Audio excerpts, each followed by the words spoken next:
Assalamualaikum warahmatullahi wabarakatuh. Di sini kami akan melakukan praktikum dengan matkul praktikum IPA di SD. Kedua yaitu gelombang. Yang pertama gelombang transversal dan yang kedua gelombang longitudinal. Oke, saya perkenalkan nama saya Kiki Sundari. Adapun anggota kelompok saya Adi Humayroh, saya Imran Nanda, saya Reviana, saya Nurul. Oke, sekian perkenalan dari kelompok kami. Kami akhiri. Wassalamualaikum warahmatullahi wabarakatuh. Pada kesempatan kali ini kami akan mempraktekkan tentang percobaan jenis-jenis gelombang dengan menggunakan alat praktikum IPA. Percobaan ini dilakukan untuk memahami bagaimana gelombang dapat merambat dan mengetahui perbedaan antara gelombang transversal dan gelombang longitudinal. Adapun alat dan bahan yang digunakan dalam percobaan ini yaitu selinki, kabel listrik sepanjang 5 meter dan diameter 0,5 cm, serta karet gelang. Walaupun alat yang digunakan sederhana, percobaan ini dapat membantu kita memahami konsep gelombang dengan lebih jelas dan mudah dipahami. Sebelum memulai percobaan, kita perlu mengetahui bahwa gelombang adalah getaran yang merambat dan membawa energi tanpa memindahkan zat secara permanen. Dalam kehidupan sehari-hari, gelombang dapat ditemukan pada bunyi, cahaya, ombak air, bahkan getaran gempa bumi. Percobaan pertama dilakukan menggunakan selinki untuk menunjukkan gelombang longitudinal. Langkah awal yaitu kedua, ujung selinki dipegang dengan posisi memanjang. Setelah itu, salah satu ujung selinki didorong dan ditarik secara perlahan ke arah depan dan belakang. Dari gerakan tersebut terlihat adanya bagian selinki yang rapat dan renggang.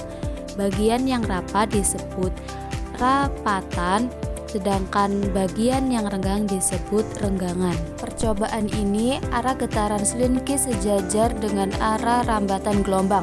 Oleh karena itu, gelombang yang dihasilkan disebut gelombang longitudinal. Contoh gelombang longitudinal dalam kehidupan sehari-hari adalah gelombang bunyi. Ketika kita berbicara, suara merambat melalui udara dalam bentuk rapatan dan renggangan partikel udara. Pada percobaan kedua dilakukan menggunakan kabel listrik sepanjang 5 meter. Kedua ujung kabel dipegang dengan posisi lurus dan sedikit tegang. Kemudian salah satu ujung kabel digerakkan ke atas dan ke bawah secara teratur.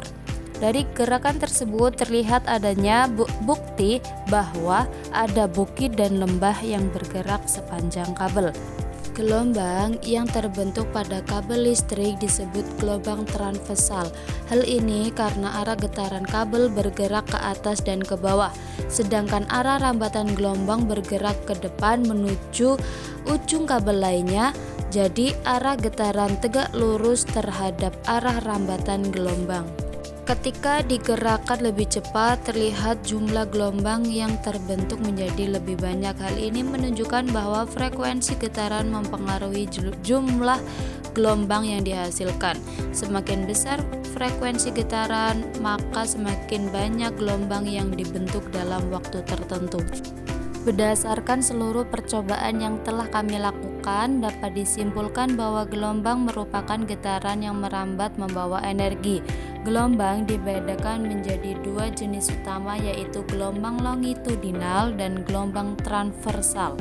Gelombang longitudinal memiliki arah gerak yang sejajar dengan arah rambatannya, sedangkan gelombang transversal memiliki arah getaran yang tegak lurus terhadap arah rambatan gelombang. Percobaan sederhana ini memberikan pemahaman bahwa konsep gelombang sebenarnya sangat dekat dengan kehidupan sehari-hari. Dengan menggunakan alat sederhana seperti selinki, kabel listrik, dan karet gelang, kita dapat mempelajari bagaimana gelombang terbentuk, merambat, dan membawa energi. Sekian dari kelompok kami akhiri. Wassalamualaikum warahmatullahi wabarakatuh.